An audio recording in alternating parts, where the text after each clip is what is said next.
Hey YouTube, Sylvia Moonbeam here, and this is going to be kind of a weird little review. So Five Nights at Freddy's has these kind of mini Build-A-Figure masher things. I wanted to mostly show for this why this play pattern doesn't work super well. Her main accessory for this Roxy figure is her keytar, and as you can see, it is very awkward for her to hold. I don't even really think she's holding it correctly, but because the hands don't have a lot of posability, she can't grip it up at the top and can only awkwardly hold it in her hand like this, and it kind of forces you to shove it in between her fingers, which I'm worried over time is going to rub off the paint either on the keytar proper or on her fingers. I like the idea of these chibi figures. I think the paint work looks great. You can see a lot of the detail on the face and everything looks really great. I do kind of wish she was a little bit taller despite being intentionally a chibi. I also think how they did the faces is kind of weird.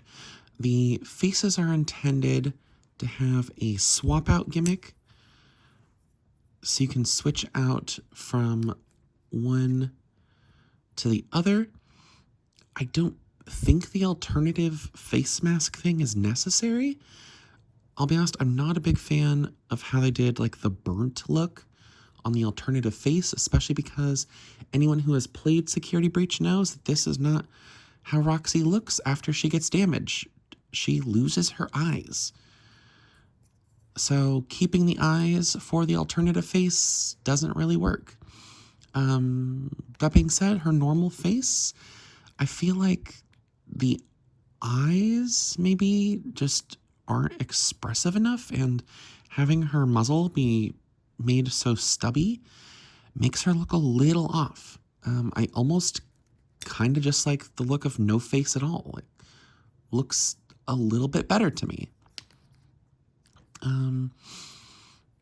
The proportions are really cute, but unless she's just sitting on your shelf like this, I don't think it really works well as a figure. The arms are technically on a bit of a ball joint. We have very little flexibility, and you have no actual posability in the legs or the tail. Head is on a swivel, but that's only because of how it connects. These connector pieces are on very thin plastic kind of snap joints. So technically, if you arrange things properly, you probably could connect, well, not easily, but you probably could connect the torso upside down, like so. But you're going to end up with a weird looking figure despite that. The main play pattern is that if you buy more than one of these, you can, of course, swap things around. So you can have, like, Bonnie's head on, I don't know, Monty's torso and Freddy's legs. Not that you would want to do that, but it's a thing you can do. So, yeah, I think conceptually having these, like, little figures for the FNAF characters is kind of cool. I just think the execution wasn't great. Also, like, 60% of the weight is in the head, so extremely top heavy despite these big clunky feet. Yeah, just very top heavy, very stubby proportions, very difficult to use accessories, and the face swap gimmick is okay. What do you think? Do you have any other figures of the series? Do you think a different character does it better, or is Roxy just the dud of the bunch and all the rest of them are great? Let me know. Thanks for watching, and hope to see you next time. I've been Sylvia Moonbeam. Bye!